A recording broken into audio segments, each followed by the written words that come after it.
네, 여러분은 지금 진짜가 나타났다 시즌4 6번째 에피소드와 함께하고 계십니다. 오늘 진사 특별초대석에도 정말 특별한 분을 모셨는데요. 박 의원님께서 한번 소개해 주시죠. 네, 매일매일 헌법 개정을 위해 고군분투하고 계신 헌정투기 민주당 간사, 야. 외유 내강의 소유자 야. 이인영 의원님이십니다. 의원님 어서 오세요. 네, 안녕하세요. 반갑습니다. 아. 네, 이인영 의원님, 더불어민주당 공식 팟캐스트 진짜가 나타났다 시즌4 애청자, 또 네. 당원 동지 여러분들에게 인사 말씀 먼저 해주시죠. 네, 적폐청산, 평화정착, 국민개헌, 그리고 지방선거 승리의 견인차, 진짜가 나타났다. 청취자 여러분 반갑습니다. 이인영 의원입니다.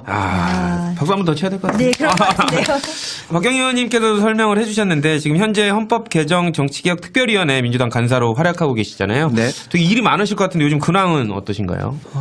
자유한국당발 개헌 부도 사태가 있을지 몰라서 그렇죠. 동분서주하고 있습니다. 일도 많고 협조가 잘 안 되죠. 네, 그렇습니다. 뭐 잘 아시다시피 자유한국당에서 지난 대선 때 지방선거 때 동시 개헌하기로 한 약속을 뒤집고 개헌 반대 세력으로 몰리는 것이 두려우니까 10월 달에 개헌하겠다 이렇게 땡깡 정치를 시작하고 있어서 개헌의 전도가 그렇게 순탄하지만은 않습니다. 개헌 관련된 것도 이따가 여쭙겠지만 지금 뭐 국회 전반기 외교통일위원회 위원이셨잖아요. 네. 그래서 지금 뭐 여러 가지 김여정, 김영철 카드를 북한이 꺼내서 대화 국면으로 들어가고 있는데 아울러서 이제 북핵 문제 어떻게 해결하는 것이 좀 현명할 것인가 요거에 대한 의견도 간단히 당원 여러분께 설명해 주시면 좋을 것 같습니다. 다행히 평창올림픽이 평화올림픽으로 막을 내렸잖아요. 김여정, 김영철 이런 북의 유력 인사들도 다녀갔고요. 포스트 평창에서도 평화의 기운이 계속 확산되어서 한반도 전체 평화 구조가 정착될 수 있도록 노력해야 한다 이렇게 생각합니다. 그 당위를 만들기 위해서 그동안에는 제재 공조와 대화 협상이 이렇게 하나로 묶여 있었다면 이제는 제재는 미국이 주로 담당하고 남북관계 개선은 한국이 주도하면서 역할 분담을 통해서 비핵화의 어떤 돌파구를 마련해야 된다. 또 그런 방향으로 가기 위해서 북미 관계를 개선하기 위한 한국 정부의 능동적 역할이 있었으면 좋겠고 그런 면에서 대북 특사, 대미 특사들이 오고 가면서 한미 간의 공조 체계도 조율하고 또 북미 간의 이해관계도 조율하는 이런 말 그대로 한반도의 운전자로서의 우리 정부의 역할이 돋보이는 한 해가 되었으면 좋겠다 이렇게 생각합니다. 평창 올림픽 이제 끝나기는 했는데 그 폐막식 날을 다시 한번 생각을 해보면요. 전 국민이 영미 외치면서 컬링을 응원할 때 자한당은 통일대교 앞에서 벌러덩 누워갖고 영철 외치는 정말 한심한 상황이었는데요. 국회 외교통일위원회 위원이시잖아요. 이인영 의원님. 오늘 그러니까 녹음일 기준으로 오늘 그 대북 특사가 이제 파견됐잖아요. 그렇죠. 그 부분에 대해서 어떻게 평가를 해주시는지 또 향후 좀 예측도 해주시고요. 평창에서의 평화를 이렇게 뜸들이지 않고 또 이렇게 오래 시간 끌지 않고 식기 전에 바로 한반도 전체에 평화의 기운을 가득 차 오르게 하는 쪽으로 이렇게 연결하려는 그런 그 대통령의 분명한 의지다 이렇게 저는 해석해요. 그 중에서 특히 북한에게 우리의 메시지를 분명하게 전달하고 또 북한의 어떤 실권자로서 김정은 위원장의 뜻이 무엇인지를 정확하게 이해하고 그걸 또 바탕으로 해서 곧바로 미국에게 정확하게 설명하고 북미 관계를 개선하는 데 도움이 될 수 있는 어떤 역할 이런 것들을 뭐 능동적으로 주도적으로 하는 과정이다 저는 그렇게 생각합니다. 그래서 쉽게 낙관할 수는 없지만 남북 관계 개선뿐만 아니라 북미 관계 개선에 굉장히 중요한 계기를 만들 수 있는 이런 노력의 일환으로 평가합니다. 평화의 기운이 이렇게 올라갔을 때 최적의 시점에서 최고 베테랑들을 보냈고 또 이제 이것이 바로 이제 대미 특사로 이어지면서 이제 북미 대화를 이끄는 그런 단초가 될 것이다 이렇게 보시는 거죠? 아마 최순실 씨가 특검에 들어갈 때 청소하시던 아주머니가 뭐라고 그랬죠? 지랄하네, 연병하네라고 아이고, 예, 했던가요? 예, 예. 뭐 그런 비판받을 행동들은 우리가 좀 안 해도 될 거다. 특히 자유한국당은 그런 거 이제 그만해도 된다 그렇게 생각합니다. 이제 조금 더 진행을 좀 빨리 해보도록 하겠습니다. 그렇죠. 한 가지 먼저 말씀드리고 싶은데요. 아까 불안당 같은 자한당이 불안당 같은 그 자한당. 10월 개헌 얘기를 꺼내고 있잖아요. 네. 근데 10월에 개헌을 하려면은 별도 투표를 하려면 1,200억 원 정도가 드는데 네. 지방선거 때 같이 하면 300억 원이면 할 수가 있고 네. 그래서 네. 900억 원 정도 이제 차이가 나는 건데 아니요, 1,500억쯤 들어갈 텐데 지방선거에서 하면은 300억만 네. 들어가면 되니까. 그러면 한 차익이 예. 1,200억 원의 차익이 있는 거죠. 근데 그 홍준표 대표는 경남지사 그만둘 때 보궐선거 못 하겠다고 했잖아요. 왜냐하면 300억 아낀다고. 아까워서. 예. 예, 그래서 그때는 아까웠고 예. 지금 이 1,200억 원이 더 드는 건 안 아깝다는 것인지 정말로 이 앞뒤가 안 맞아서 자한당에 열받으면서 지내고 있다고 말씀하셨는데 저도 정말 제가 볼 때는 아마 경남도민들이 제일 열받아하고 계실 그렇죠. 거라고 생각합니다. 예. 그 돈 300억은 어떤 의미에서 떼먹고 이 돈 1,200억은 까먹어도 된다 뭐 이렇게 얘기하는 거니까요. 소신 있는 반대, 이유 있는 반대를 해야 되는데 그렇지 못해서 참 안타깝습니다. 이인영 의원님 어렵게 모셔서 이제 몇 가지 이인영 의원님에 관련된 부분 저희들이 자세히 중점적으로 나눠보도록 하겠습니다. 이인영 의원님 하면 그림자처럼 따라다니는 키워드가 있죠. 다 아시겠지만 박경민 의원님이 한번 말씀해 주시죠. 네, 아무래도 전대협 일기 의장인데요. 레전드죠. 일기 의장. 예. 30년이 지난 지금까지도 이제 이 의원님의 트레이드 마크가 된 것 같습니다. 근데 이 학생 운동가 출신 정치인 이런 표현이 마음에 마음에 드세요? 드시나요? 학생 운동가 출신의 정치인. 글쎄요. 여전히 한편에서는 뭐 6월 항쟁의 주역, 전대협 부장 이런 것들이 저의 자부심이기도 하고 그러나 또 다른 한편에서는 더 저를 엄격하게 만드는 어떤 뭐라 그럴까요? 그 뭐 거울 같은 것이라고도 볼 수 있겠죠. 제가 네. 솔직하게 고백을 드리면은 제가 국회 들어온 다음에 이인영 의원님 굉장히 어렵더라고요. 왜냐하면 이제 저한테는 그냥 너무나 이제 큰 이름으로 있었던 그렇죠. 너무나 저쪽에 멀리 높이 있던 분이라서 아니, 저도 알부남이니까 너무 그렇게 생각하지 마시고. 기억나세요? 제가 본인 입장에서 그 지난번에 이렇게 별로 멀지 않게 앉아 있었는데 제가 별로 말씀도 못 드렸었잖아요. 너무 어렵더라고요. 말씀 건네기가. 근데 이제 어느 날 말을 트게 되니까는 굉장히 부드럽고 좋으신 분이구나. 그런 얘기를 많이 해주시기 바랍니다. 그 86 정치인의 백미를 보여주는 게 영화 1987이었잖아요. 1987년 그리고 작년 말에 개봉했으니까 2017년. 2017년을 넘기지 않으려고 애를 썼다는 그런 영화 제작사 인터뷰가 있었는데요. 이인영 의원님 역시 작년 1년 내내 6월 항쟁 기념행사를 하셨잖아요. 정말 많이 하셨던 것 같은데요. 그러면서 이 행사가 끝나면 진짜 전대협을 졸업해야겠다고 다짐하셨다고 제가 들었는데요. 이제 확실히 졸업을 하실 수 있을까요? 조금 정확하게 말씀드리면 6월 항쟁 30주년이 되면 6월 항쟁의 그 역사 속에서 졸업하고 싶었어요. 네. 성공하건 실패하건. 네. 그런데 다행히 2016년, 17년 네. 겨울에 촛불 시민혁명이 일어났고 저 개인적으로는 6월 항쟁보다 더 위대했다고 생각합니다. 그러네요. 예. 그래서 6월 항쟁에서 졸업하고 촛불 시민혁명의 역사로 입학해도 아무 그 아쉬움과 주저가 있을 수 없다 이렇게 생각하고 기쁜 마음으로 6월 항쟁은 졸업했습니다. 그런데 작년 8월 19일 날 이제 우리가 전대협 만든 30주년 되는 날 이렇게 다시 모여 보니까 전대협까지 졸업하는 건 좀 그렇더라고요. 그래서 왜 그럴까 이렇게 생각하다 보니까 그래 우리에게는 아직도 더 가야 할 길이 있어. 그게 통일 아닐까? 통일이 될 때까지는 우리가 전대협의 가치를 조금 더 전대협의 깃발을 우리 마음속에 심어놓고 또 놓치지 말자 뭐 이런 생각을 했어요. 그래서 전대협은 통일될 때까지는 조금 졸업을 유예하려고 합니다. 졸업 유예하고. 멋있네요. 진짜 멋있다. 그러니까 6월 항쟁은 이제 졸업하셨고 작년으로서 그리고 이제 통일에 입학하실 때까지 전대협은 졸업을 잠시 유보하신다. 멋있습니다. 멋있는 말씀 너무 감사드립니다. 근데 되게 카리스마가 있으시잖아요. 지금 젊은 젊은 세대 당원 여러분들은 모르실 수도 있는데 그 당시 1987에 나오는 6월 항쟁을 이끌었던 전대협 출신의 그 1, 2, 3기 의장님이 계시지 않습니까? 1기가 우상호 의원, 그다음에 부의장이셨죠. 그다음에 오영식 의원이 2기 의장님, 그리고 지금 임종석 청와대 비서실장님이 3기 의장님, 그리고 지금 이인영 의원님이 1기 의장님이셨죠. 전대협 참, 4인방. 예, 전대협 4인방이라고 원래 이렇게 다 잘생긴 사람들만 의장을 하시는 거예요. 잘생긴 사람하고 못생긴 사람하고 차별 없이 뽑은 게 전대협 의장이었습니다. 예, 알겠습니다. 근데 저는 이제 궁금한 게 뭐 저도 여러 가지 학생 운동을 했었지만 지금은 현실 정치인이신데 민주화 운동을 했을 때 그 마음과 현실 정치의 가장 큰 차이점이 뭐다 이렇게 젊은 사람들한테 좀 얘기해주고 싶으신 게 있으시면. 민주화 운동할 때는 100% 순수한 마음으로 네. 옳은 것을 주장해도 되었다 이렇게 생각합니다. 네. 또 그걸 위해서 부분적으로 희생을 감내하면서 네. 그렇게 순결하게 네. 실천해도 되었다 이렇게 생각을 하는데요. 네.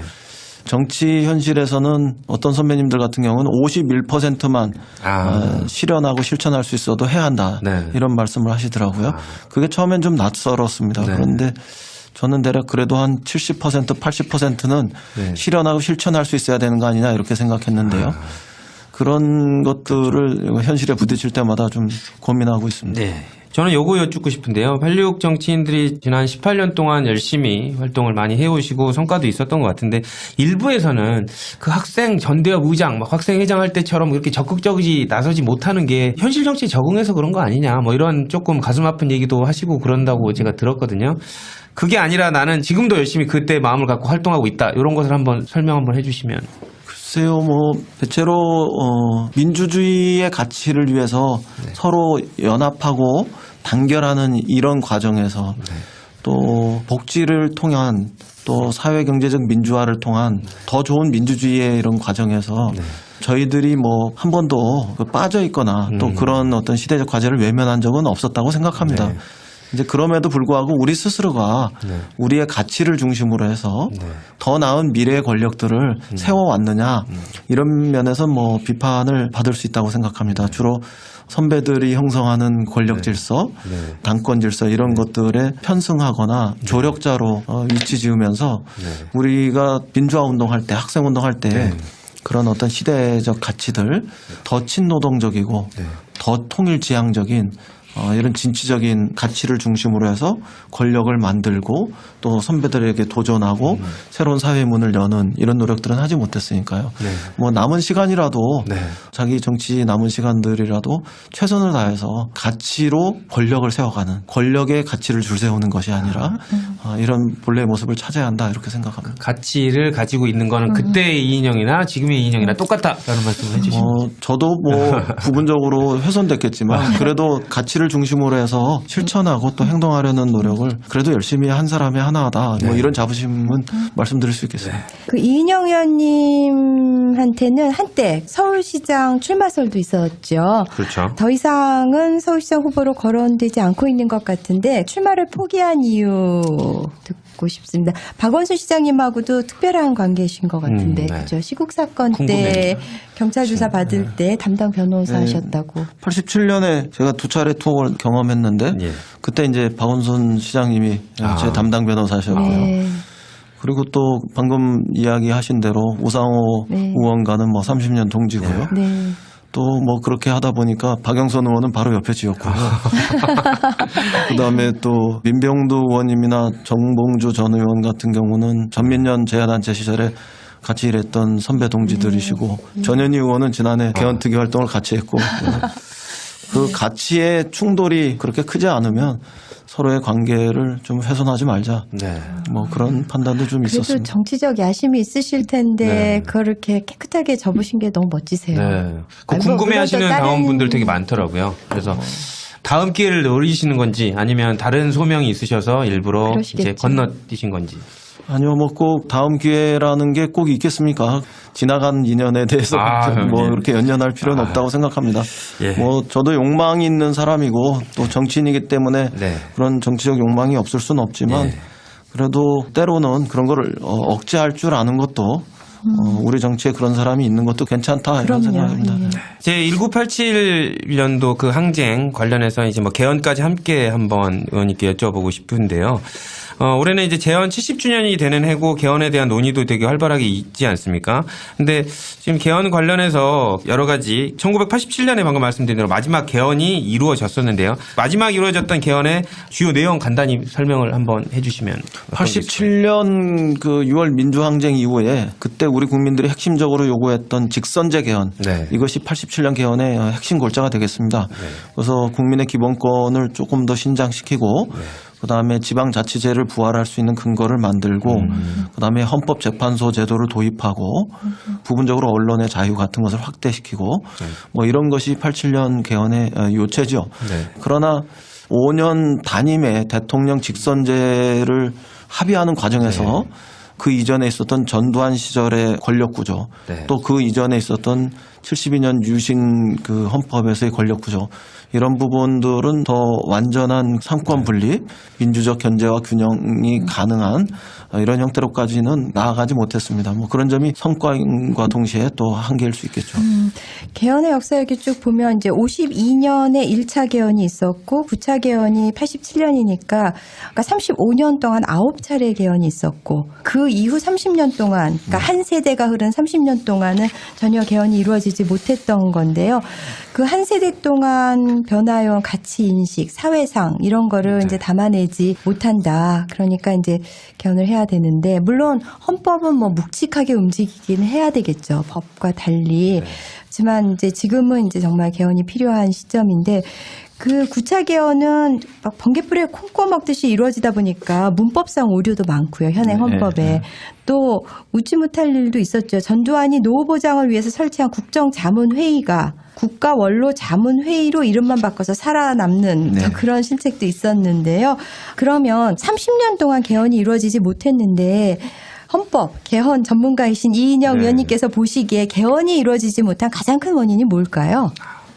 우선 개헌 이러면은 과거 군사 독재 정권이나 역대 정권이 자신들의 독재를 강화하거나 아니면 장기 집권 음모를 추진하는 과정에서 주로 사용이 됐단 말이에요. 그래서 국민들의 그 불신이 있고 또 그래서 정치적 합의가 이루어지기 쉽지 않았던 이런 측면들이 있죠. 우선 그 점이 하나 있을 거고 그다음에 이제 또 하나는 아무래도 우리나라에서 헌법을 개정하는 이런 절차가 굉장히 엄격하고 또 까다로워요. 그러니까 뭐 그런 측면은 경성헌법이라고 하잖아요. 그래서 어떤 사안 하나도 국회에서 3분의 2의 동의를 얻어서 그다음에 국민 과반수의 참여와 또 그 참여한 사람들의 과반수 찬성을 통해서 개정해야 되니까 쉽지 않았다 이렇게 보여집니다. 요거 한번 여쭤보고 싶은데요. 아까 말씀 주신 대로 마지막에 헌법 개정이 있었던 9차 개헌에서는 대통령이 직선제라든지 국민이 원하는 부분들 지방자치 확대라든지 최저임금제의 시행 뭐 이런 부분들이 많이 들어가지 않았습니까? 그리고 이제 30년이 지났고 또 이제 국민들이 헌법 개정에 대한 요구를 받아들여서 정치권이 이제 헌법 개정에 대한 논의를 하고 있는데 지금 국민들이 바라는 그 1987과 비교했을 때 바라는 헌법 개정의 국민들의 요구 어떤 게 반영되었다고 생각하십니까? 저는 우선 시대 변화를 반영했으면 좋겠다 이런 바람이 있다고 생각합니다. 정보사회, 기후변화 그리고 4차 산업혁명의 도래 이런 것과 관련해서 헌법이 좀 그 틀을 담아냈으면 좋겠다 이런 말씀들을 하고 계시고요. 그다음에 이제 두 번째는 국민들의 주권의식, 시민의식 이런 것들은 상당히 성숙했는데 우리 헌법이 그것을 제대로 담아내지 못한다. 예를 들면 국민 발안 제도라든가 국민 소환 제도 이런 것들이 더 강화됐으면 좋겠다고 생각하시고 또 더 나아가서는 자기가 말하고 행동하는데 아무런 불편함이 없었으면 좋겠다. 뭐 예를 들면 양심의 자유를 사상의 자유로 확대하는 거라든가 집회 시위의 자유를 뭐 무한대로 허용하는 거라든가 예컨대 집회 시위를 통제할 때는 백남기 농민이 돌아가셨어도 그거를 풀었을 때 청와대 100m 앞까지 풀어도 230만 명이 모여도 돌 하나 던지는 사람 없고 유리창 한 장 안 깨지고 파출소에 연행된 사람 한 명 없이 심지어는 돌아갈 때 휴지 조각 하나 안 버리잖아요.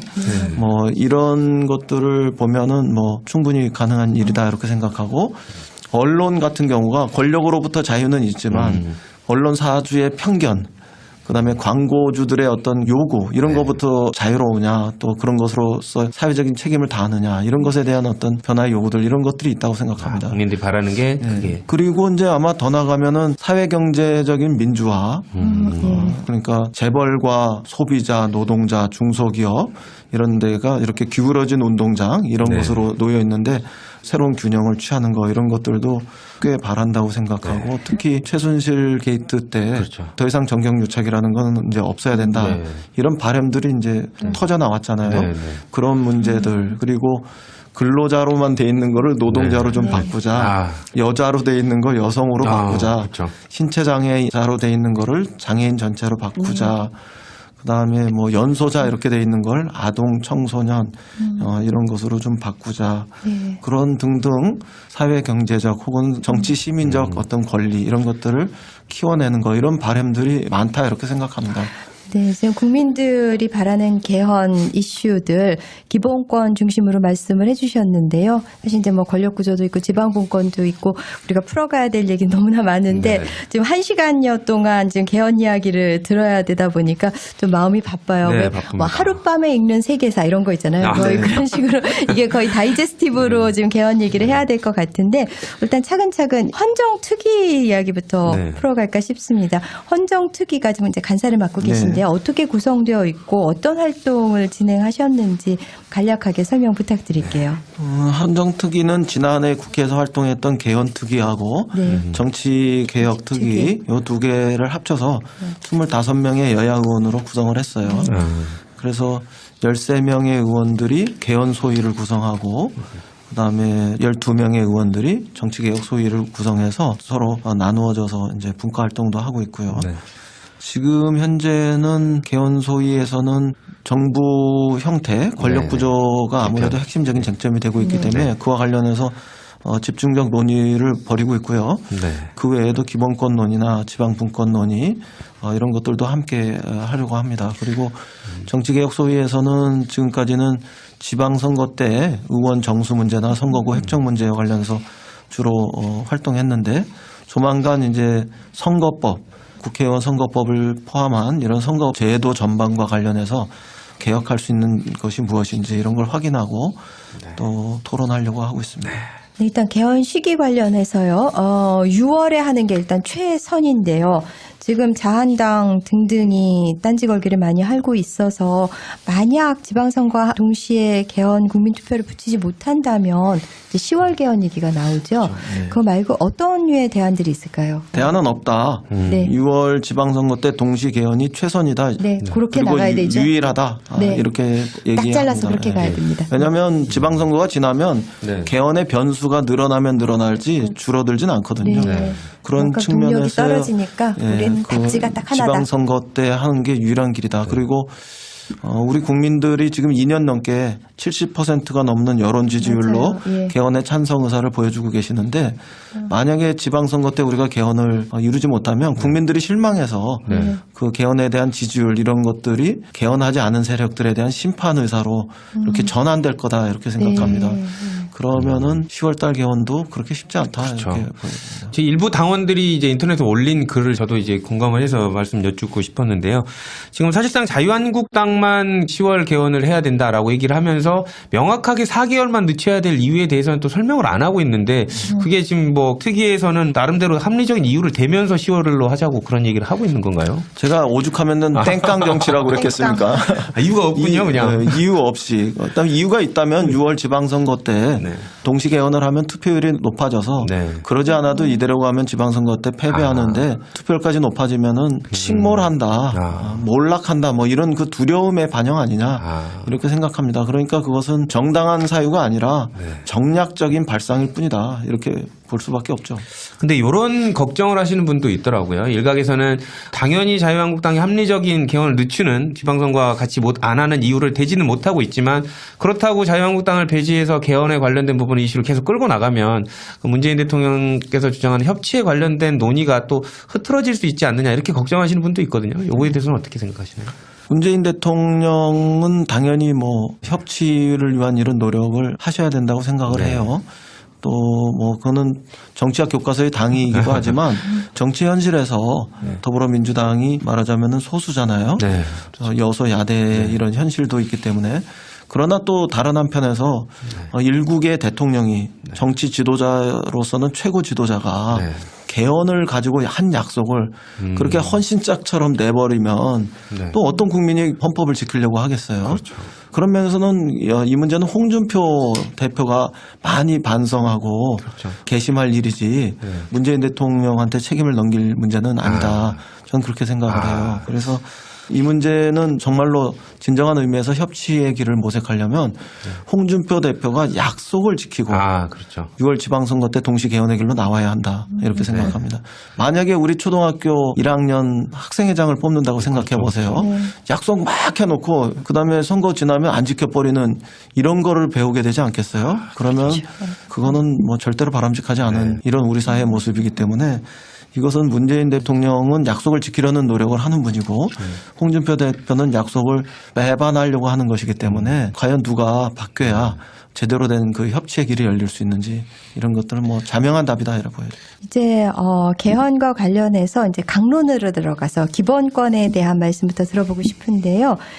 현재 헌법에서는 기본권의 주체를 모두 국민이라고 규정을 하고 있는데 그 국민이 아닌 사람으로 변경하는 부분도 있는 거죠. 그러니까 네. 이게 전체적으로 다 일괄 전체 바꾸기 사람으로 가는 것은 아니고 어떤 것은 사람, 어떤 것은 국민으로 그냥 존치시키는 건데 그 부분도 좀 설명을 해주시기 바랍니다. 사람으로서 마땅히 누려야 할 자유권과 관련한 거 이런 것들은 사람으로 국민에서 사람으로 바뀌는 게 더 마땅하다고 생각하고요. 그다음에 어떤 사회권과 관련한 거 국가 사회 공동체 이런 것과 관련한 참정권? 부분들은 네, 그런 부분들은 국민으로 이렇게 두는 것이 어떠냐 이런 게 큰 기준점이 되겠습니다. 그 초창기 헌법 초안에서 이제 찾아보니까 우리도 처음에는 국민보다 더 포괄적인 개념의 인민이라는 개념을 쓰려고 했었는데 국민으로 한정됐다라는 그런 의견을 좀 본 적이 있거든요. 그런 차원에서 국민보다 더 포괄된 인간적인 권리를 보장한다는 측면에서 사람으로 가는 것이 맞는지 그 뜻인가요? 그렇죠. 그러니까 어떤 경우에는 사람으로 가고요. 어떤 경우에는 국민으로 그대로 존치하고 이렇게 구분해서 보면 된다 이렇게 생각합니다. 천부 인권에 해당하는 거 평등권, 행복 추구권, 양심의 자유, 사생활과 통신의 비밀 이거는 사람으로 가야 되는 것이고 사회권이라고 하실 때는 참정권, 교육권, 노동권 이런 부분은 뭐 복지와 관련한 부분들이라든가 국민으로 가고 이렇게 이원화해서 그러면 이제 사람으로 하면 사실상 국민에 한정돼 있었지만 배제됐던 외국인 이런 사람들도 당연히 외국인 근로자라든지 이런 사람들도 사람으로서의 또 확대되는 포괄적인 인권을 보장하는 쪽으로 가게 헌법 개정이 이루어지겠네요. 네, 그렇겠죠 아무래도 그런 것이 더 세계적 보편성에 맞는 헌법 체계일 거다 이렇게 보죠.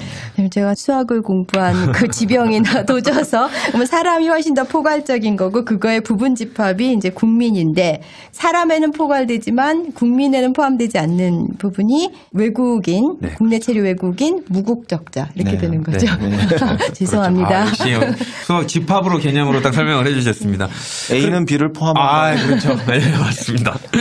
또 이제 헌법 개정이 되면 기본권과 관련해서는 되게 첨예한 문제들 많이 있지 않습니까? 아까 말씀 주신 양심의 자유 관련된 뭐 병역 관련된 논의부터 시작해서 낙태 문제, 사형제도 폐지에 관련된 논의도 지금 함께 이루어지고 있는 걸로 알고 있는데요.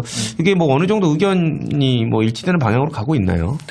두 가지 관점에서 생명 안전권의 문제를 우리 헌법적 규범으로 신설하자 이런 공감대들은 있죠.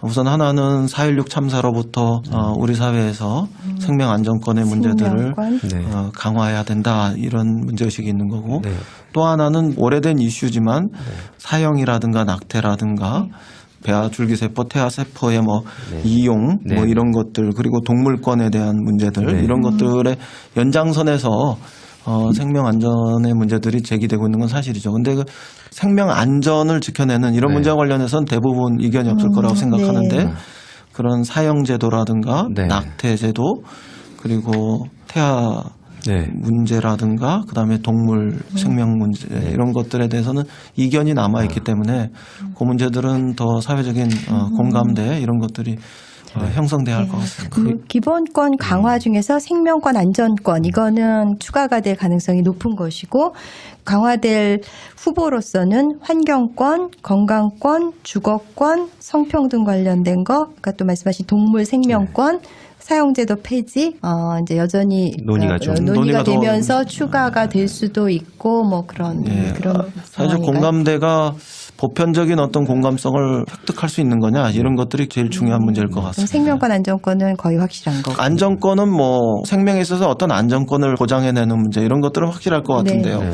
근데 이제 사형제도, 환경권. 낙태제도 문제, 그다음에 동물 생명 문제라든가 배아세포 문제라든가 이런 것과 관련한 문제들은 아직은 합의가 이루어지지 않았다 이렇게 보시면 그 됩니다. 요거는 그러면 이제 방금 생명 안전권에 대해서는 여야가 별 차이가 없고 합의가 돼가는 방향이라고 말씀을 주셨는데 사실상 국민들이 궁금해하는 부분이요. 생명권 보호 의무 관련해서 지난번 박근혜 전 대통령의 탄핵에 있어서 헌법재판소가 인정을 안 했거든요. 그래서 통치권자의 포괄적 생명권 기본 보호 의무에 대해서 인정을 안 한 부분이 이제는 개정을 통해서 조금 강화되는 방식으로 또 갈 것인지 이걸 되게 궁금해하고 있거든요. 그럴 수 있습니다. 그리고 주권이 국민에게 있고 모든 권력은 국민으로부터 나왔다. 거기서 나온 권력은 국민을 위해서 행사돼야 한다. 이런 어떤 정신과 더불어서 같이 이해하면은 더 강화될 수 있다. 이런 겁니다. 또 용어 변화를 꾀하고 있는 게 근로를 노동으로 바꾸는 건데요. 근로나 노동이나 뭐 비슷비슷한데 하고 생각하실 수도 있겠지만 사실 근로는 일제 강점기부터 사용돼서 어떤 국가 동원 체제 시대를 반영하는 듯한 그런 뉘앙스를 갖는 거죠. 네, 그래서 그렇습니다. 바꾸려고 하시는 거고요. 네, 그런 것도 있고 다른 한편에서 열심히 일만 하면 되는 근로. 네, 그러니까 기업과 노동자가 이렇게 서로 동반자가 돼야 되는데 기업에는 우리 119조 1항에 의하면은 경제적 시민권이 부여되어 있고 노동자에게는 경제적 시민권이 부여되지 않은 이런 기울어진 어떤 운동장의 의미들도 포함하고 있기 때문에 그냥 단지 일만 하는 사람이 아니라 경제 사회적인 어떤 주체로서 노동자 이런 것들을 승격해서 인정하자 뭐 이런 의미들을 같이 담보하고 있다고. 여자로 표현되는 것과 여성으로 표현되는 게 굉장히 다르지 않습니까? 그렇죠. 그러니까 뉘앙스도 다르지만 사실 그 용어로 인해서 또 사고가 결정되는 것이기 때문에 정말 용어 선택이 중요하죠. 네. 지금은 이제는 권력구조 지방분권이라는 가장 여야 간의 첨예한 입장 차이를 보이고 있는 부분에 대해서 한번 말씀을 여쭙고 싶은데 권력구조나 지방분권에 관련돼서는 현재 각 당에서 주장한 뭐 여야 주장한 내용이 전부 다르죠. 어떤 입장들입니까? 좀 설명을 한번 해주시면. 우리 더불어민주당은 대체로 4년 중임에 의회와 지방으로 더 많은 분권을 하고 그다음에 입법, 사법, 행정이 서로 삼권 분립을 통해서 민주적 견제와 균형이 가능한 이런 대통령제를 근간으로 하고 있다 이렇게 보시면 될 것 같아요.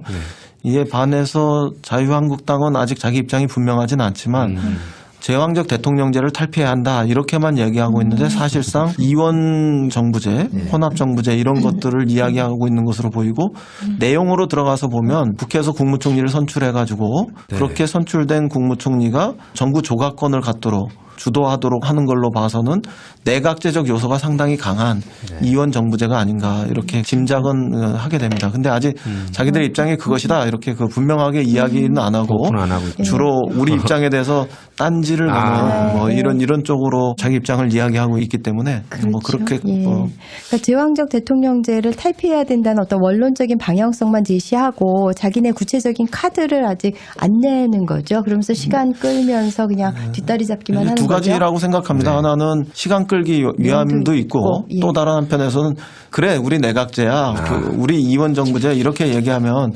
국민들 여론의 문매를 맞을 가능성이 있으니까 그 카드인데 언제 내도 문매는 맞을 거잖아요. 그러니까 그런 부분들이 조심스러워서 자신들의 땡깡 정치 속에서 우리 더불어민주당의 입장을 변화시킨 다음에 우리를 앞세워서 국민들한테 그런 안을 설득하기 위해서 그러는 거 아니냐 뭐 이런 생각도 좀 듭니다. 그럼 자체적으로 국민들이 권력구조에 대해서 어느 쪽을 원하고 있다 뭐 이런 여론조사를 하거나 뭐 리서치를 하거나 영역을 주신 게 국민들의 의사는 매우 명백하신 것 같아요. 그러니까 대통령 선거 이후에 출구조사할 때 나타난 여론과 그 이후에 뭐 한 10여 차례 뭐 20여 차례 이렇게 반복되는 여러 언론사들의 여론조사를 보면 대략 4년 중임제 이런 것들이 한 45% 안팎 심지어는 5년 단임의 현행 대통령제도 한 20% 안팎 그래서 대개 합치면 한 65%에서 70% 가까운 국민들은 대통령제를 선호하고 있고요.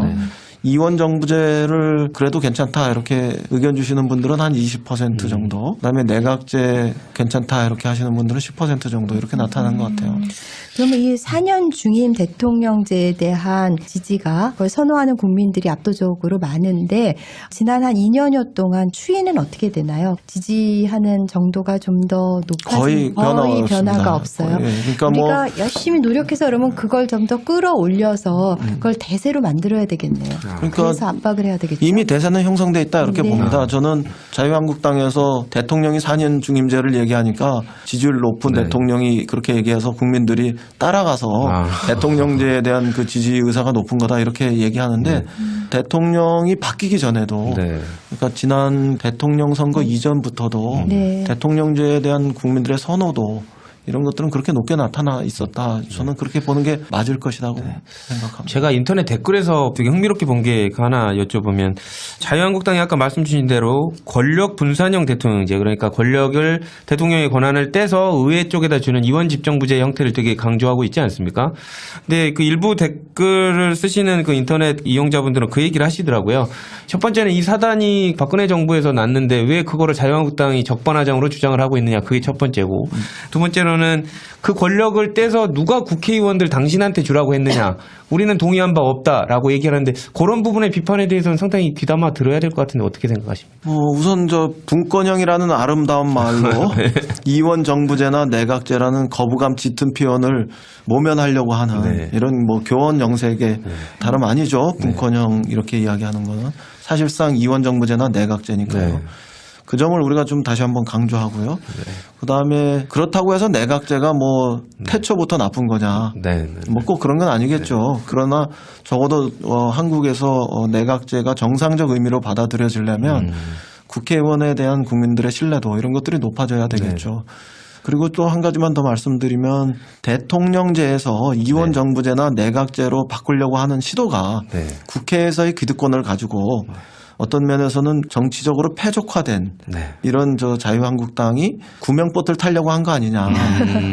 그리고 정권 교체에서 불가능한 세력, 뭐 오해받을 수 있는 표현입니다만 그런 그 정권 교체가 불가능한 세력들이 국회에서의 어떤 그 지분만큼 정부의 일각이라도 획득하려고 하는 거 아니냐. 뭐 이런 어떤 정략적 의도들 이런 것들이 다분히 있다. 이런 것들을 우리 국민들이 지적하는 얘기라고 생각합니다.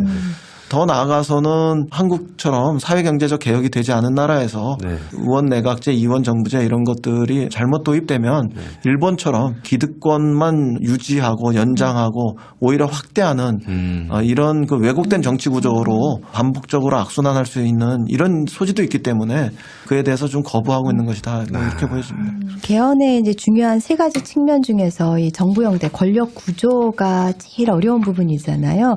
이제 야당과 합의를 이끌어내기에 아무래도 이제 국민들의 전폭적인 지지를 얻고 가는 게 가장 뭐 자연스럽고 가장 순리라는 생각은 들기는 하는데 어떤 전략으로 자유한국당을 비롯한 야당을 설득하실 예정이세요? 아직은 뭐 정치적으로 합의해서 개헌을 할 수 있는 시간이 한 40여일 더 남았다 이렇게 생각합니다. 개헌하는데 허용된 시간이 헌법상으로는 90일이니까요. 6월 13일 날 우리가 개헌 국민투표를 동시에 하려면 3월 15일 정도에는 발의될 수 있어야 합니다. 그러나 정치적으로 합의만 된다면 50일 정도 써도 충분하기 때문에 4월 20일경까지는 우리가 여야가 정치적으로 개헌에 대해서 합의하면 6월 13일 동시 개헌을 할 수 있으니까 그 노력을 더 할 수 있는 시간이 있으니까 그 노력을 최선을 다해서 하겠고요. 그다음에 이제 또 하나는 여야 간에 합의가 되지 않으면 대통령 개헌이 있을 수 있습니다. 대통령은 뭐 6월 지방선거 때 개헌하겠다고 공약을 했고요. 또 대통령이 헌법상에 개헌을 발의할 수 있는 권한도 있기 때문에 그걸 통해 가지고 새로운 개헌의 어떤 그 가능성 이것을 찾아볼 수 있는 이런 그 여지도 있습니다. 그러나 국회에서는 대통령의 개헌이 발의되기보다는 국회에서 정치적 합의를 통해서 정상적으로 더 넓은 개헌이 이루어질 수 있도록 노력하는 것이 마땅하다 이렇게 생각합니다. 남은 변수는 그래도 국민들의 뜻이 무엇이냐 이게 중요하다고 생각합니다. 우리 국민들이 촛불 들고 광장에 나서니까 촛불 시민혁명이 일어났듯이 우리 국민들이 개헌의 주인이 되어서 개헌의 광장으로 나오면 다시 국민 개헌에 이런 가능성이 열릴 것이다 이렇게 생각합니다. 우리 위대한 국민들의 도도한 뜻이 4년 중임제에 있다는 것을 좀 더 부각시켜야 될 것 같습니다. 이제 두 번째 개헌의 주제, 지방분권으로 넘어가 보려고 하는데요. 지방분권에 대해서도 대체적으로 그런 공감대를 형성하고 있죠. 그래서 아예 헌법 1조 3항에 대한민국은 지방분권 국가라고 이렇게 천명하자는 이제 그런 얘기들도 있는데요. 이건 좀 잠깐 다른 얘기인데 생성되고 있는 가짜 뉴스 중에는요. 일단 지방분권을 확실하게 한 다음에 그걸 통해서 고려 연방제로 간다. 이런 정말 말도 안 되는 그런 페이크 뉴스의 소스를 제공하기도 한 게 이 지방분권인데 지방분권의 의미라든지 왜 그게 필요한 것인지 좀 상세하게 설명을 해 주시죠. 박근혜 대통령이 탄핵돼서 중앙정부가 어떤 면에서 망했을 때 대한민국을 지킨 건 지방정부 아니었습니까? 맞습니다. 그걸 통해서 우리 지방정부, 지방자치 역량이 어떤 수준에 있는지 확실하게 보여줬다고 생각합니다. 그다음에 이제 또 하나는 중앙정부는 멀고 지방정부는 가까이 있잖아요. 그래서 주민들의 삶의 질, 이걸 실질적으로 높이기 위해서는 지방정부의 역할이 더 높아져야 된다 이렇게 생각합니다. 그다음에 이제 마지막으로는 북유럽에 가면 인구 500만에서 1000만 정도 되는 강소 국가들 있잖아요. 스웨덴, 핀란드, 노르웨이, 네덜란드, 덴마크 이런 나라들. 그런 강소 국가를 자치분권을 강화해서 우리나라 안에 한 6, 7개 만든다.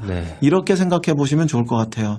그러니까 우리가 공간적으로 더 발전하기 위해서는 통일로 더 커지는 것도 있지만 자치분권을 통해 가지고 더 발전할 수 있는 이런 길이 있다. 이렇게 생각해 보시면 좋을 것 같고요. 그런 측면에서 자치분권은 우리가 발전하는 길이다. 이렇게 생각합니다. 그런데 이걸 가지고 어떤 분은 더군다나 사법고시까지 패스한 분이 홍준표 대표 나오면 고려 연방제를 만드는 길이다 이렇게 얘기하잖아요. 글쎄 말이에요. 그건 좀 무식한 것 같아요. 고려 연방제는 한 국가에서 두 개의 체제가 공존하는 길을 모색한 거거든요. 지금 우리가 이야기하는 자치분권은 한 국가 내에서 하나의 체제를 다양한 방식으로 발전시켜가는 이런 길을 찾아보고 있는 거잖아요.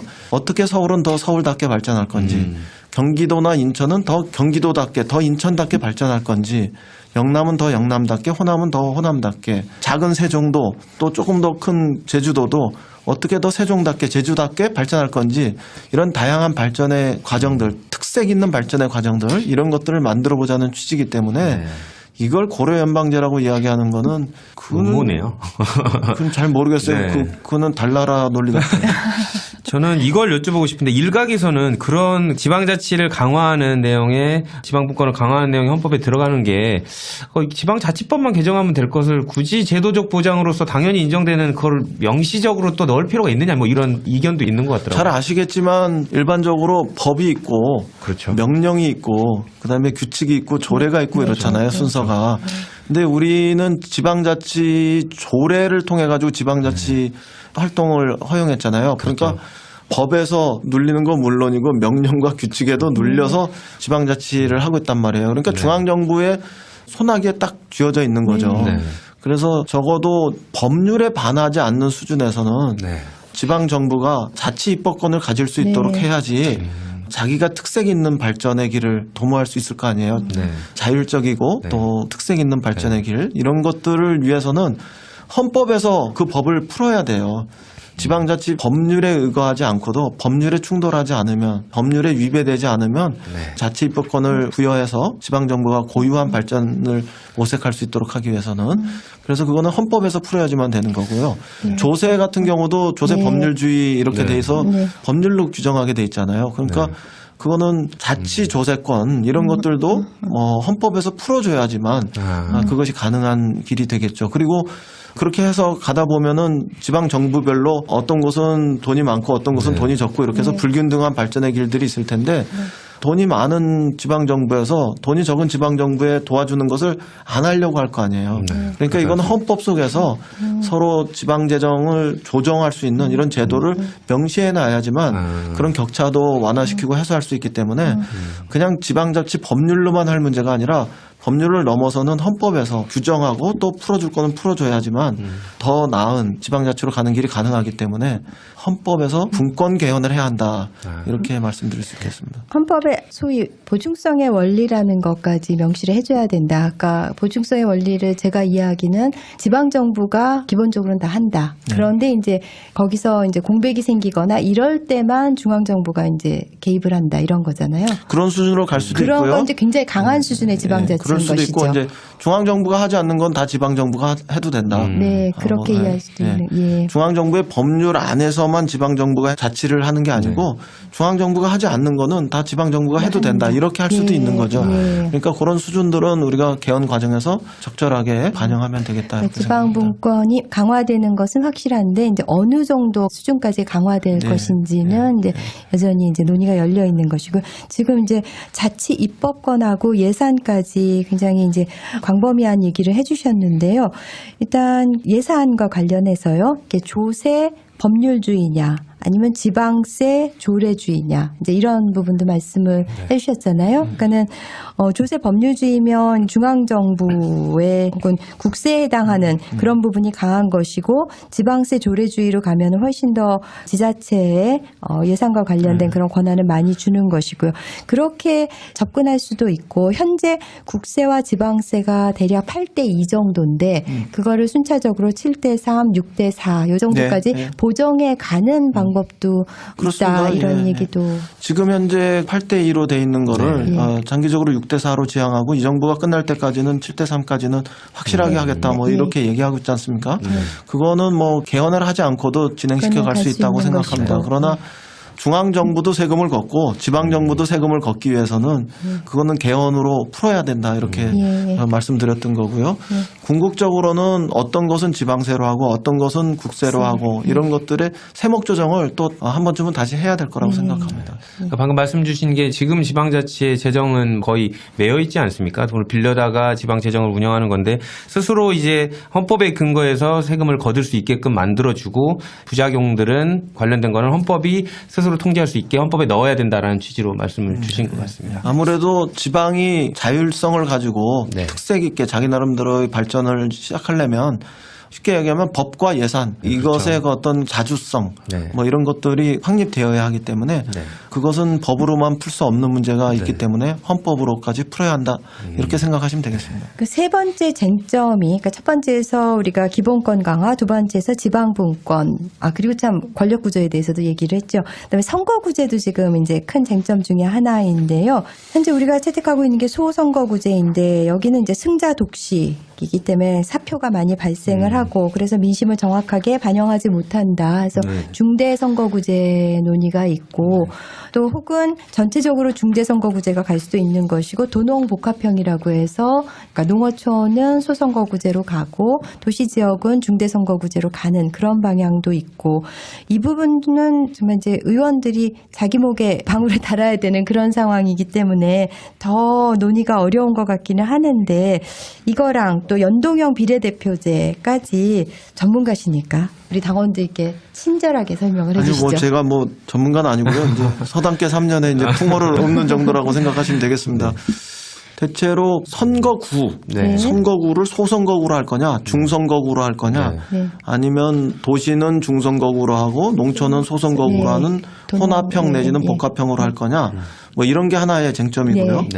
그다음에 연동형으로 할 거냐, 아니면 단순 비례대표형으로 할 거냐, 이런 게 또 하나의 쟁점이고요.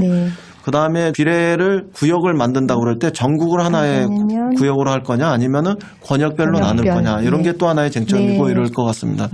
대체로 전문가들이나 아니면 국민들의 의견을 들어보면 소선거구제를 더 선호하는 것 같고요. 그다음에 중선거구제는 좀 떨어지는 것 같고요. 그다음에 혼합형, 복합형에 대해서는 좀 더 알아봐야 되겠다. 뭔지는 잘 모르겠다 이렇게 생각하시는데 조금 이렇게 알아보는 쪽으로 들어가 보면 도시가 한 60%쯤 되지 않겠어요? 60%, 70%쯤 되고 그다음에 농촌 이런 데가 이제 뭐 한 30% 뭐 이 정도 될 텐데 그러면 상대적으로 중선거구제가 더 많은 뭐 이런 비중을 차지하게 되겠죠. 그래서 그런 부분들에 대해서는 약간 좀 갸우뚱들 하시는 것 같아요. 그다음에 이제 단순 비례대표형이냐 연동형 비례대표형이냐 이렇게 할 때는 연동형 비례대표형이 더 정의롭다. 왜냐하면 아까 말씀하셨듯이 정당의 지지율 이상의 네. 정당의 지지율 이상으로 의석을 할당받게 되니까 네, 네. 그거는 정의롭지 못하다. 네. 정당이 지지받은 비율만큼 의석의 할당도 받는 것이 더 정의롭겠다. 이렇게 생각하시니까 연동형 비례대표 이런 것들이 조금 더 나은 거 아니냐 이렇게들 생각하시는 것 같고 그다음에 권역별로 할까? 전국으로 할까 이런 부분들에서는 전문가들은 좀 전국으로 했으면 좋겠다. 네. 왜냐하면 우리나라는 아직 작으니까요. 네. 네. 그런데 경우에 따라서는 이렇게 권역별로 하자. 네. 뭐 이렇게 생각하시는 분들도 어떤 경우에 더 많이 나타나고 또 그렇게까지는 세밀하게는 잘 모르겠다. 이렇게도 반응하시고 그러신 것 같아요. 근데 어느 언론사에서 시뮬레이션 한 거를 보면은 연동형 비례대표제를 했을 때 더불어민주당과 자유한국당 의석은 팍 줄고 뭐 정의당은 많이 늘고 이런 결과가 나왔던데요. 연동형 비례대표제가 뭐 우리 입장에서는 그리 유리한 제도는 아니기는 하지만 그게 민심을 더 정확하게 정의롭게 반영하는 방식이라면 뭐 우리도 네, 그렇습니다. 뭐 우리는 단순한 시뮬레이션으로만 놓고 보면 우리가 손해되는 예상들이 나오지만 그럼에도 불구하고 승자 독식의 정치적 패단이라 이걸 네. 넘어서는 문제라든가 네. 과다 대표성의 문제라든가 이런 것들을 개혁하는 차원에서 연동형 비례대표제도가 도입된다면 더 정의로울 수 있기 때문에 네. 그런 건 우리가 좀 감수하고 그렇죠. 우리의 유불리를 떠나서 유불리를 예. 떠나서 개혁할 수 있어야 된다 이렇게 생각합니다. 또 이제 그렇게 선거제도 환경이 바뀌면 유권자들께서도 그에 걸맞게 새로운 판단들을 하시지 않을까 싶습니다. 예. 선거 연령 낮추는 거에 대해서는 어떻게 논의가 뭐 선거 연령을 낮추자 이런 문제들에 대해서는 네네. 적어도 자유한국당을 제외하면 다 동의하는 것 같아요.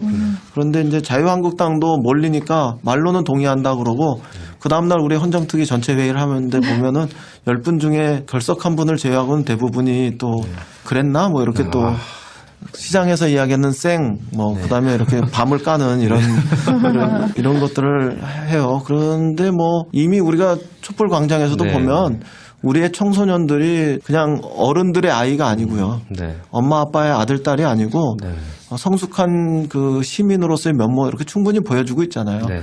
다는 아니더라도 고3이 수능 끝나고 나와서 하는 이야기 행동들 보면 네. 민주시민으로서 충분한 어떤 참정권을 행사할 수 있는 그런 능력, 자질 이런 것들이 함양돼 있다. 저는 그렇게 보여요. 그래서 그 정신은 뭐 당연히 우리가 받아들여야 한다 이렇게 생각하죠. 다만 선거 연령을 헌법에서 조문화하는 게 좋을지 아니면은 선거법에서 조문화하는 게 좋을지 그런 것들은 체계 정합성이라는 이제 네, 어려운 그렇죠. 표현입니다만 그런 네. 체계 정합성에 해당하는 문제이니까 그거는 좀 그런 차원에서 검토돼야 된다 이런 겁니다. 그 18세 청소년들 참정권 부여하는 문제는 뭐 우리한테 유리해서가 아니라요. 정말 그 촛불 광장 때 저도 청소년들의 발언을 보면서 감화를 받았던 적이 정말 많고요. 그래서 학생들을 교복 입은 시민이라고 이렇게 조희연 네. 교육감님은 표현을 하시는데 정말 시민으로서의 어떤 판단력과 그런 역량을 충분히 갖췄죠. 우리 18, 18세 청소년들이요. 네. 오늘 이인영 의원님 나오셔서 너무 좋은 말씀 많이 해주시고 또 자유한국당 때문에 너무 골치가 많이 아프실 것 같아요. 뭐 흰머리도 더 많이 나신 것 같은데 열심히 듣고 계신 청취자 여러분하고 당원 동지 여러분한테 한번 앞으로 어떻게 활동하시겠다 또 각오의 한마디 해주시면 좋을 것 같습니다. 시간이 그리 많이 남은 것은 아니지만 그래도 뭐 하려면 할 수 있는 개헌의 시간이라고 생각합니다. 자유한국당이 이야기하는 곁다리 개헌이 아니라 약속한 개헌을 우리는 할 수 있어야 된다고 생각하고요. 그다음에 관제 개헌이 아니라 촛불 시민혁명의 과정에서 나왔던 국민 개헌의 과정이기 때문에 우리는 그 약속을 더 지킬 수 있어야 한다고 생각합니다.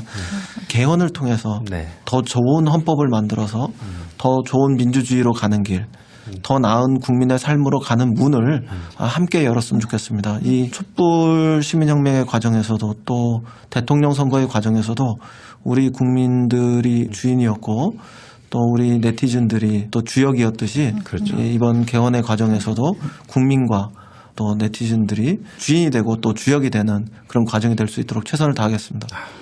네, 이인영 의원님, 제가 오늘 출연해 주십사 요청드렸는데 흔쾌하게 이렇게 한 걸음에 와주셔서 너무 감사드리고요. 오늘 우리 청취자분들과 함께 이인영 의원이 들려주는 개헌 이야기. 정말 참 유익했습니다. 다시 한번 감사드립니다. 그 이인영 의원님이 이렇게 개헌의 전 시점에서 최고 베테랑들을 보냈고 또 이제 이것이 바로 이제 대미 특사로 이어지면서 이제 북미 대화를 이끄는 그런 단초가 될 것이다 이렇게 보시는 거죠? 아마 최순실 씨가 특검에 들어갈 때 네. 청소하시던 아주머니가 뭐라고 그랬죠? 지랄하네, 연병하네라고 아이고, 그랬던가요? 뭐 그런 비판받을 행동들은 우리가 좀 안 해도 될 거다. 특히 자유한국당은 그런 거 이제 그만해도 된다 그렇게 생각합니다. 이제 조금 더 진행을 좀 빨리 해보도록 하겠습니다. 그렇죠. 한 가지 먼저 말씀드리고 싶은데요. 아까 불안당 같은 자한당이 불안당 같은 그 자한당. 10월 개헌 얘기를 꺼내고 있잖아요. 네. 근데 10월에 개헌을 하려면은 별도 투표를 하려면 1,200억 원 정도가 드는데 네. 지방선거 때 같이 하면 300억 원이면 할 수가 있고 네. 그래서 네. 900억 원 정도 이제 차이가 나는 건데 아니요, 1,500억쯤 들어갈 텐데 지방선거에서 하면은 300억만 네. 들어가면 되니까. 그러면 한 차익이 1,200억 원의 차익이 있는 거죠. 근데 그 홍준표 대표는 경남지사 그만둘 때 보궐선거 못 하겠다고 했잖아요. 왜냐하면 300억 아낀다고. 아까워서. 네. 예, 그래서 그때는 아까웠고 네. 지금 이 1,200억 원이 더 드는 건 안 아깝다는 것인지 정말로 이 앞뒤가 안 맞아서 자한당에 열받으면서 지내고 있다고 말씀하셨는데 저도 정말 제가 볼 때는 아마 경남도민들이 제일 열받아하고 계실 그렇죠. 거라고 생각합니다. 예. 그 돈 300억은 어떤 의미에서 떼먹고 이 돈 1,200억은 까먹어도 된다 뭐 이렇게 얘기하는 거니까요. 소신 있는 반대, 이유 있는 반대를 해야 되는데 그렇지 못해서 참 안타깝습니다. 이인영 의원님 어렵게 모셔서 이제 몇 가지 이인영 의원님에 관련된 부분 저희들이 자세히 중점적으로 나눠보도록 하겠습니다. 이인영 의원님 하면 그림자처럼 따라다니는 키워드가 있죠. 다 아시겠지만 박경민 의원님이 한번 말씀해 주시죠. 네, 아무래도 전대협 일기 의장인데요. 레전드죠. 일기 의장. 예. 30년이 지난 지금까지도 이제 이 의원님의 트레이드 마크가 된 것 같습니다. 근데 이 학생 운동가 출신 정치인 이런 표현이 마음에 마음에 드세요? 드시나요? 학생 운동가 출신의 정치인. 글쎄요. 여전히 한편에서는 뭐 6월 항쟁의 주역, 전대협 부장 이런 것들이 저의 자부심이기도 하고 그러나 또 다른 한편에서는 더 저를 엄격하게 만드는 어떤 뭐라 그럴까요? 그 뭐 거울 같은 것이라고도 볼 수 있겠죠. 제가 솔직하게 고백을 드리면은 제가 국회 들어온 다음에 이인영 의원님 굉장히 어렵더라고요. 왜냐하면 이제 저한테는 그냥 너무나 이제 큰 이름으로 있었던 그렇죠. 너무나 저쪽에 멀리 높이 있던 분이라서 저도 알부남이니까 너무 그렇게 생각하지 마시고. 기억나세요? 제가 본인장에서 그 지난번에 이렇게 별로 멀지 않게 앉아 있었는데 제가 별로 말씀도 못 드렸었잖아요. 너무 어렵더라고요. 말씀 건네기가. 근데 이제 어느 날 말을 트게 되니까는 굉장히 부드럽고 좋으신 분이구나. 그런 얘기를 많이 해주시기 바랍니다. 그 86 정치인의 백미를 보여주는 게 영화 1987이었잖아요. 1987년 그리고 작년 말에 개봉했으니까 2017년. 2017년을 넘기지 않으려고 애를 썼다는 그런 영화 제작사 인터뷰가 있었는데요. 이인영 의원님 역시 작년 1년 내내 6월 항쟁 기념행사를 하셨잖아요. 정말 많이 하셨던 것 같은데요. 그러면서 이 행사가 끝나면 진짜 전대협을 졸업해야겠다고 다짐하셨다고 제가 들었는데요.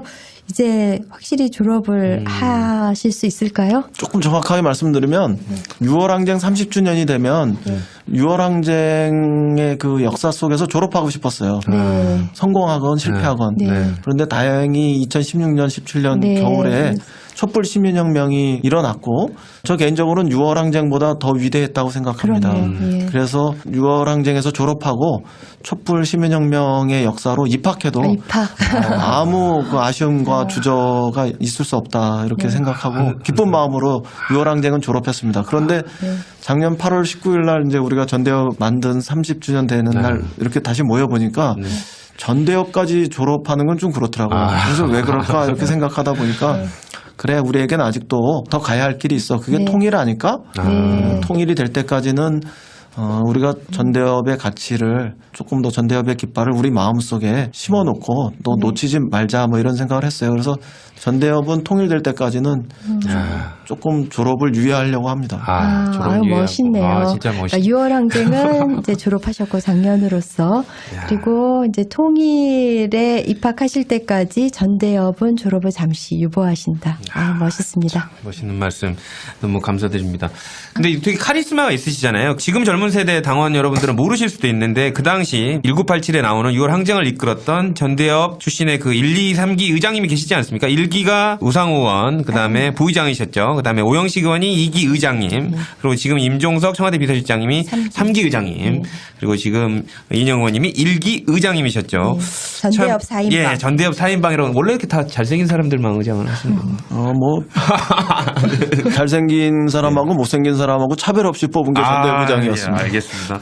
근데 저는 이제 궁금한 게 뭐 저도 여러 가지 학생 운동을 했었지만 지금은 현실 정치인이신데 민주화 운동을 했을 때 그 마음과 현실 정치의 가장 큰 차이점이 뭐다 이렇게 젊은 사람들한테 좀 얘기해주고 싶으신 게 있으시면. 민주화 운동할 때는 100% 순수한 마음으로 네. 옳은 것을 주장해도 되었다 이렇게 생각합니다. 네, 또 그걸 위해서 부분적으로 희생을 감내하면서 네. 그렇게 순결하게 네. 실천해도 되었다 이렇게 생각을 하는데요. 네.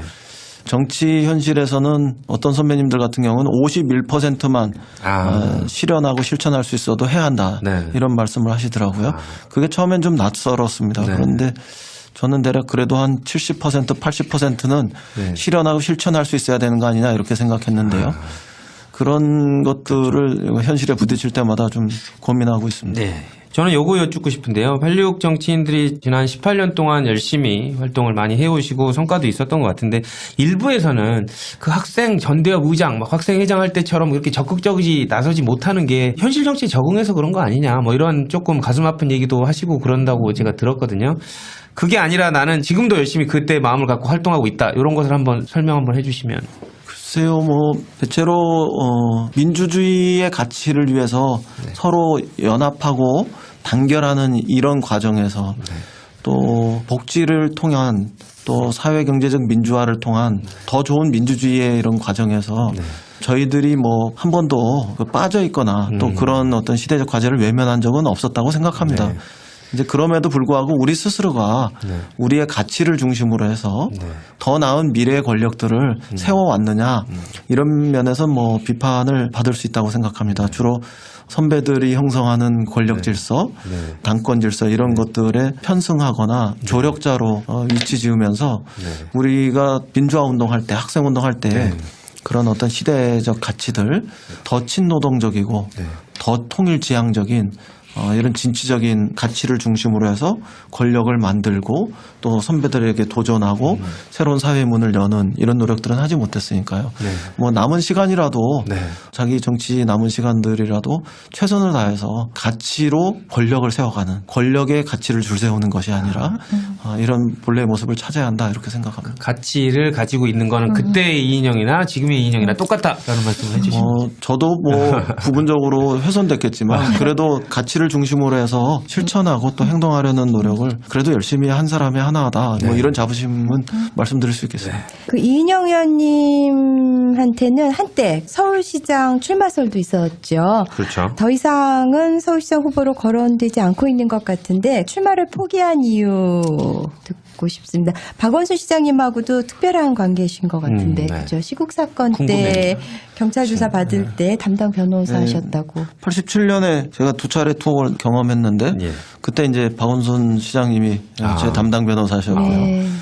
그리고 또 방금 이야기하신 대로 우상호 의원과는 30년 동지고요. 또 그렇게 하다 보니까 박영선 의원은 바로 옆에 지었고요. 그다음에 또 민병두 의원님이나 정봉주 전 의원 같은 경우는 전민련 제야단체 시절에 같이 일했던 선배 동지들이시고 전현희 의원은 지난해 개헌특위 활동을 같이 했고 그 가치의 충돌이 그렇게 크지 않으면 서로의 관계를 좀 훼손하지 말자. 그런 판단도 좀 그래도 있었습니다. 정치적 야심이 있으실 텐데 그렇게 깨끗하게 접으신 게 너무 멋지세요. 궁금해하시는 당원분들 되게 많더라고요. 그래서 다음 기회를 노리시는 건지 아니면 다른 소명이 있으셔서 일부러 이제 건너뛰신 건지. 아니요, 꼭 다음 기회라는 게 꼭 있겠습니까? 지나간 인연에 대해서 그렇게 연연할 필요는 없다고 생각합니다. 저도 욕망이 있는 사람이고 또 정치인이기 때문에 그런 정치적 욕망이 없을 수는 없지만 그래도 때로는 그런 거를 억제할 줄 아는 것도 우리 정치에 그런 사람이 있는 것도 괜찮다 이런 생각입니다. 제 1987년도 그 항쟁 관련해서 이제 개헌까지 함께 한번 의원님께 여쭤보고 싶은데요. 올해는 이제 재헌 70주년이 되는 해고 개헌에 대한 논의도 되게 활발하게 있지 않습니까? 근데 지금 개헌 관련해서 여러 가지 1987년에 방금 말씀드린 대로 마지막 개헌이 이루어졌었는데요. 마지막 이루어졌던 개헌의 주요 내용 간단히 설명을 한번 해주시면. 87년 그 6월 민주항쟁 이후에 그때 우리 국민들이 핵심적으로 요구했던 직선제 개헌, 네. 이것이 87년 개헌의 핵심 골자가 되겠습니다. 그래서 국민의 기본권을 조금 더 신장시키고 그다음에 지방자치제를 부활할 수 있는 근거를 만들고 그다음에 헌법재판소 제도를 도입하고 부분적으로 언론의 자유 같은 것을 확대시키고 뭐 이런 것이 87년 개헌의 요체죠. 그러나 5년 단임의 대통령 직선제를 합의하는 과정에서 그 이전에 있었던 전두환 시절의 권력 구조, 또 그 이전에 있었던 72년 유신 그 헌법에서의 권력 구조, 이런 부분들은 더 완전한 상권 분립, 민주적 견제와 균형이 가능한 이런 형태로까지는 나아가지 못했습니다. 뭐 그런 점이 성과과 동시에 또 한계일 수 있겠죠. 개헌의 역사 이렇게 쭉 보면 이제 52년에 1차 개헌이 있었고 9차 개헌이 87년이니까 그러니까 35년 동안 9차례 개헌이 있었고 그 이후 30년 동안 그러니까 한 세대가 흐른 30년 동안은 전혀 개헌이 이루어지지 못했던 건데요. 그 한 세대 동안 변화해온 가치 인식, 사회상 이런 거를 이제 담아내지 못한다. 그러니까 이제 개헌을 해야 되는데 물론 헌법은 뭐 묵직하게 움직이긴 해야 되겠죠. 법과 달리. 하지만 이제 지금은 이제 정말 개헌이 필요한 시점인데 그 9차 개헌은 막 번개불에 콩 꼬먹듯이 이루어지다 보니까 문법상 오류도 많고요. 현행 헌법에.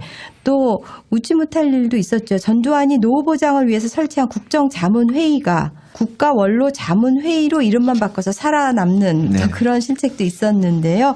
그러면 30년 동안 개헌이 이루어지지 못했는데 헌법, 개헌 전문가이신 이인영 위원님께서 보시기에 개헌이 이루어지지 못한 가장 큰 원인이 뭘까요? 우선 개헌 이러면은 과거 군사 독재 정권이나 역대 정권이 자신들의 독재를 강화하거나 아니면 장기 집권 음모를 추진하는 과정에서 주로 사용이 됐단 말이에요. 그래서 국민들의 그 불신이 있고 또 그래서 정치적 합의가 이루어지기 쉽지 않았던 이런 측면들이 있죠.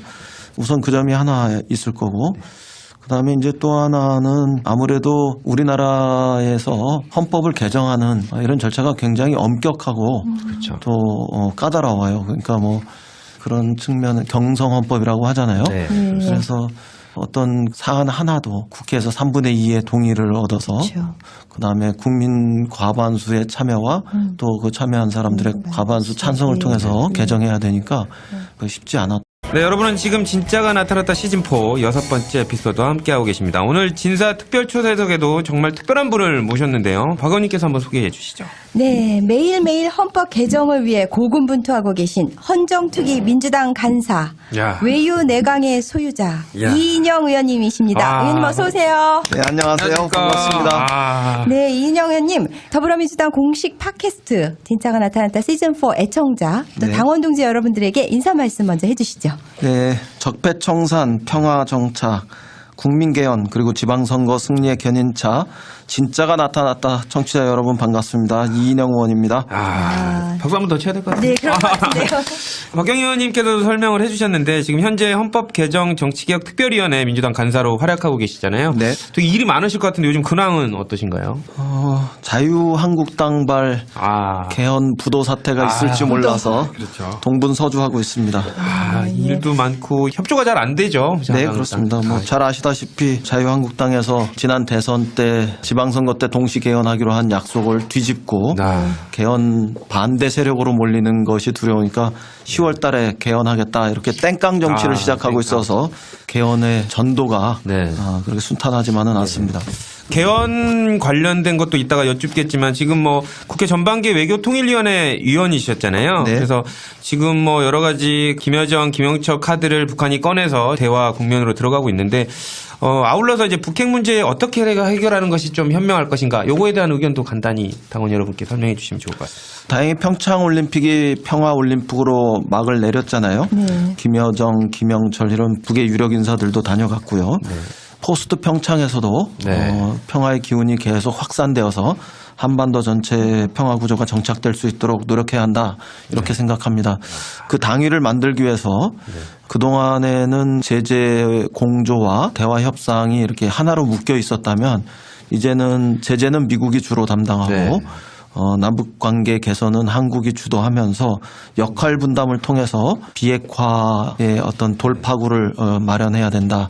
또 그런 방향으로 가기 위해서 북미 관계를 개선하기 위한 한국 정부의 능동적 역할이 있었으면 좋겠고 그런 면에서 대북 특사, 대미 특사들이 오고 가면서 한미 간의 공조 체계도 조율하고 또 북미 간의 이해관계도 조율하는 이런 말 그대로 한반도의 운전자로서의 우리 정부의 역할이 돋보이는 한 해가 되었으면 좋겠다 이렇게 생각합니다. 평창 올림픽 이제 끝나기는 했는데 그 폐막식 날을 다시 한번 생각을 해보면요. 전 국민이 영미 외치면서 컬링을 응원할 때 자한당은 통일대교 앞에서 벌러덩 누워갖고 영철 외치는 정말 한심한 상황이었는데요. 국회 외교통일위원회 위원이시잖아요. 이인영 의원님. 오늘 그러니까 녹음일 기준으로 오늘 그 대북 특사가 이제 파견됐잖아요. 그 부분에 대해서 어떻게 평가를 해주시는지 또 향후 좀 예측도 해주시고요. 평창에서의 평화를 이렇게 뜸들이지 않고 또 이렇게 오래 시간 끌지 않고 식기 전에 바로 한반도 전체에 평화의 기운을 가득 차오르게 하는 쪽으로 이렇게 연결하려는 그런 그 대통령의 분명한 의지다 이렇게 저는 해석해요. 그 중에서 특히 북한에게 우리의 메시지를 분명하게 전달하고 또 북한의 어떤 실권자로서 김정은 위원장의 뜻이 무엇인지를 정확하게 이해하고 그걸 또 바탕으로 해서 곧바로 미국에게 정확하게 설명하고 북미 관계를 개선하는데 도움이 될 수 있는 어떤 역할 이런 것들을 뭐 능동적으로 주도적으로 하는 과정이다 저는 그렇게 생각합니다. 그래서 쉽게 낙관할 수는 없지만 남북 관계 개선뿐만 아니라 북미 관계 개선에 굉장히 중요한 계기를 만들 수 있는 이런 노력의 일환으로 평가합니다. 평화의 기운이 이렇게 올라갔을 때 최적의 이렇게 보여집니다. 요거 한번 여쭤보고 싶은데요. 아까 말씀 주신 대로 마지막에 헌법 개정이 있었던 9차 개헌에서는 대통령이 직선제라든지 국민이 원하는 부분들 지방자치 확대라든지 최저임금제의 시행 뭐 이런 부분들이 많이 들어가지 않았습니까? 그리고 이제 30년이 지났고 또 이제 국민들이 헌법 개정에 대한 요구를 받아들여서 정치권이 이제 헌법 개정에 대한 논의를 하고 있는데 지금 국민들이 바라는 1987과 비교했을 때 바라는 헌법 개정의 국민들의 요구 어떤 게 반영되었다고 생각하십니까? 저는 우선 시대 변화를 반영했으면 좋겠다 이런 바람이 있다고 생각합니다. 정보사회, 기후변화 그리고 4차 산업혁명의 도래 이런 것과 관련해서 헌법이 좀 그 틀을 담아냈으면 좋겠다 이런 말씀들을 하고 계시고요. 그다음에 이제 두 번째는 국민들의 주권의식, 시민의식 이런 것들은 상당히 성숙했는데 우리 헌법이 그것을 제대로 담아내지 못한다. 예를 들면 국민 발안 제도라든가 국민 소환 제도 이런 것들이 더 강화됐으면 좋겠다고 생각하시고 또 더 나아가서는 자기가 말하고 행동하는데 아무런 불편함이 없었으면 좋겠다. 뭐 예를 들면 양심의 자유를 사상의 자유로 확대하는 거라든가 집회 시위의 자유를 뭐 무한대로 허용하는 거라든가 예컨대 집회 시위를 통제할 때는 백남기 농민이 돌아가셨어도 그거를 풀었을 때 청와대 100m 앞까지 풀어도 230만 명이 모여도 돌 하나 던지는 사람 없고 유리창 한 장 안 깨지고 파출소에 연행된 사람 한 명 없이 심지어는 돌아갈 때 휴지 조각 하나 안 버리잖아요. 뭐 이런 것들을 보면은 뭐 충분히 가능한 일이다 이렇게 생각하고 언론 같은 경우가 권력으로부터 자유는 있지만 언론사주의 편견 그다음에 광고주들의 어떤 요구 이런 것부터 자유로우냐 또 그런 것으로서 사회적인 책임을 다하느냐 이런 것에 대한 어떤 변화의 요구들 이런 것들이 있다고 생각합니다. 국민들이 바라는 게 그게. 그리고 이제 아마 더 나가면은 사회경제적인 민주화 그러니까 재벌과 소비자, 노동자, 중소기업 이런 데가 이렇게 기울어진 운동장 이런 곳으로 놓여 있는데 새로운 균형을 취하는 거 이런 것들도 꽤 바란다고 생각하고 특히 최순실 게이트 때 더 이상 정경유착이라는 건 이제 없어야 된다 이런 바람들이 이제 터져 나왔잖아요. 그런 문제들 그리고 근로자로만 돼 있는 거를 노동자로 좀 바꾸자. 여자로 돼 있는 걸 여성으로 바꾸자. 신체장애자로 돼 있는 거를 장애인 전체로 바꾸자. 그다음에 뭐 연소자 이렇게 돼 있는 걸 아동 청소년 이런 것으로 좀 바꾸자. 네. 그런 등등 사회 경제적 혹은 정치 시민적 어떤 권리 이런 것들을 키워내는 거 이런 바람들이 많다 이렇게 생각합니다.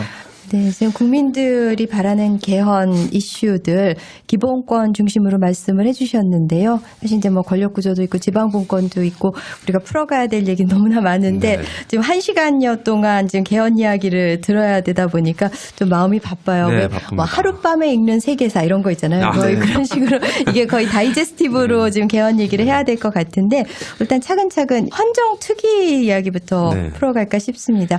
헌정특위가 지금 이제 간사를 맡고 계신데 어떻게 구성되어 있고 어떤 활동을 진행하셨는지 간략하게 설명 부탁드릴게요. 헌정특위는 지난해 국회에서 활동했던 개헌특위하고 네. 정치개혁특위 이 두 개를 합쳐서 25명의 여야 의원으로 구성을 했어요.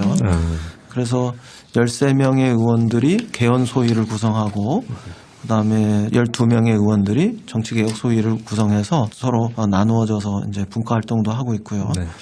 지금 현재는 개헌 소위에서는 정부 형태, 권력 네. 구조가 아무래도 핵심적인 쟁점이 되고 있기 때문에 그와 관련해서 집중적 논의를 벌이고 있고요. 네. 그 외에도 기본권 논의나 지방 분권 논의 이런 것들도 함께 하려고 합니다. 그리고 정치개혁 소위에서는 지금까지는 지방선거 때 의원 정수 문제나 선거구 획정 문제와 관련해서 주로 활동했는데 조만간 이제 선거법 국회의원 선거법을 포함한